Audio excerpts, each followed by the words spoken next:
They let me pick. Did I ever tell you that? Choose whichever Spartan I wanted. But you had something they didn't.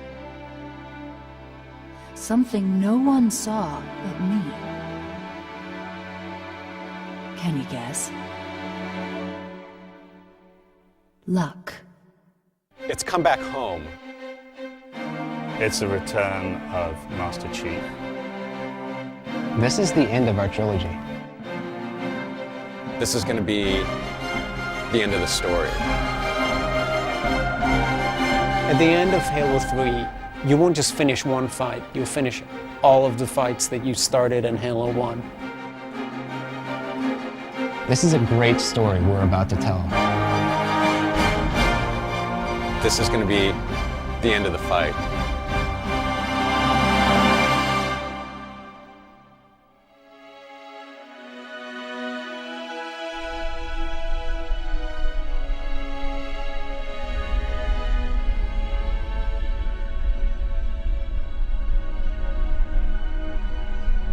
At its heart, Halo is a mystery.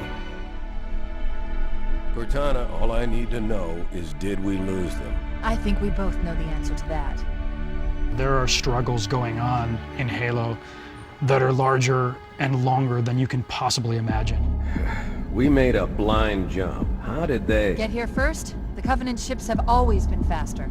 It's a story of a human conflict with an aggressive adversarial species, the Covenant.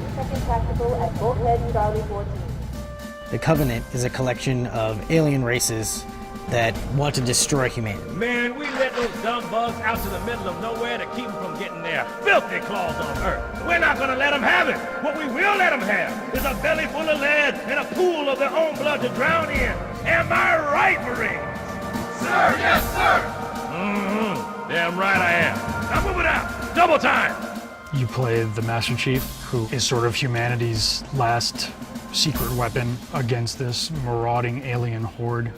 Captain Keyes. Good to see you, Master Chief. Things aren't going well. Cortana did her best, but we never really had a chance. First Halo is about the Master Chief's struggle against the Covenant on a ring world that they all call Halo. What is that thing, Lieutenant? Hell if I know. We're landing on it. The story of Halo 1 was really the story between you and your environment, this place that you were exploring. According to the data in their networks, the ring has some kind of deep religious significance. A big part of Halo is the relationship between Chief and Cortana. Sleep well? No thanks to your driving, yes. So you did miss me. Who is Cortana? At least one of our writers refers to her as your girlfriend. Cortana's every girlfriend that we've ever had. You all right? Never been better. No, just kidding. Cortana is A, naked, B, blue, and C, a hologram. She's your little guardian angel. Chief, I'm picking up movement. We need to go right now. She's sort of the one character who is as powerful as you are. Get Cortana off this ship. Keep her safe from the enemy. If they capture her, they'll learn everything. I understand. Captain Keyes puts Cortana on the chip and hands the chip over to you as the player. Good luck, Master Chief. The Master Chief picks up the chip and puts it right in his head. That became an important moment in the relationship between the Master Chief and Cortana. That whole feeling of she's in your head. You have no choice but to listen to Cortana. This is it, Halo's control center. She's the one who's figuring out how to unlock the doors in front of you, and she's the one who's coming up with the plans and telling you what to do. There's no time. Get out of here, find Keyes, stop him. Before it's too late! But then that last 10% of the time, she doesn't know what to do. And then that's when you take over. Even if I could get the countdown restarted, I don't know what to do. How much firepower would you need to crack one of the engine shields?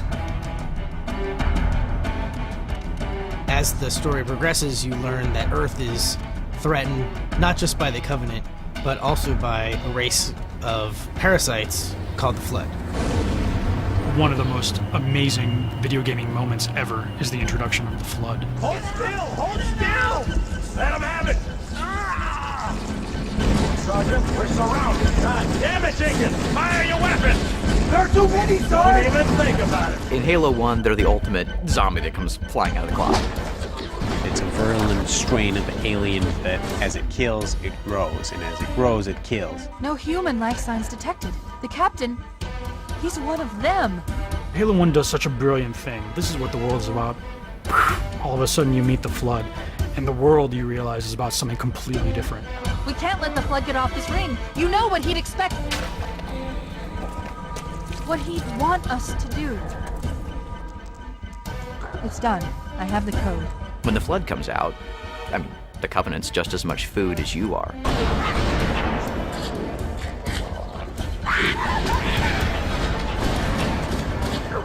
The Covenant's fighting the Flood, simultaneously fighting Earth, and you're fighting the Flood and the Covenant at the same time. It's like this crazy triangle of conflict.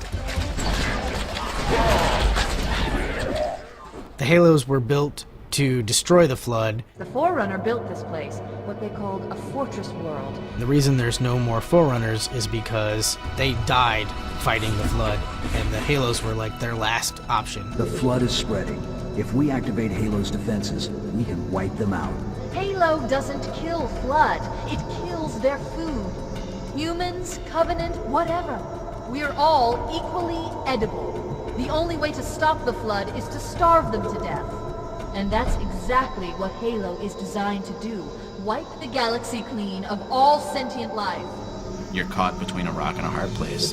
You can't kill the Flood without firing the rings, but you can't fire the rings without killing everybody else. That's not going to happen. Pretty much it's kind of a non-discriminatory weapon, you know, it's a hammer to kill a gnat, but you do something clever in the first game. The Master Chief has managed to destroy the Halo itself so that it doesn't go off and kill everybody on Earth with it. Which destroys the Flood infestation that's been unleashed and conveniently takes out your Covenant enemies at the time. Halo, it's finished. No, I think we're just getting started.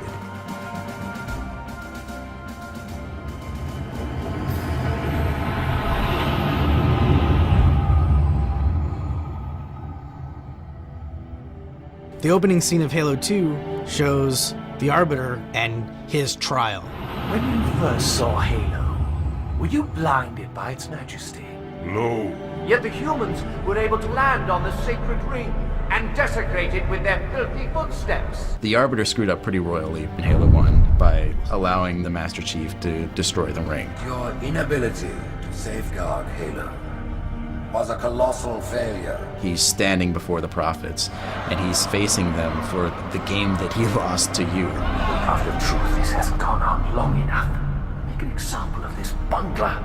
The Council demands it. The real enemy? Well, it's those three kind of creepy dudes that you can tell are kind of pulling the strings. 3 prophets at the top of the Covenant political chain: truth, regret, mercy. Truth is the man, and he is the last word when it comes to the Covenant. You were right to focus your attention on the Flood. But this demon, this Master Chief...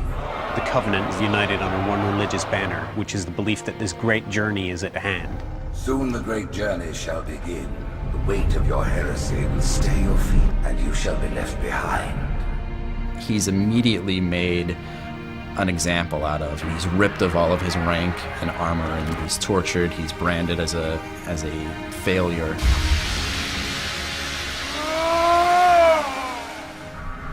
It's at that place where the prophets come to him and provide him with an opportunity to redeem himself.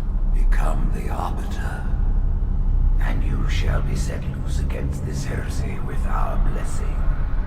The story of the Arbiter works at all. It works on this very personal level. I was once great. I was shamed. My responsibilities have been taken away from me. I'm going to prove myself. What would you have your Arbiter do? And so he becomes an assassin for the prophets.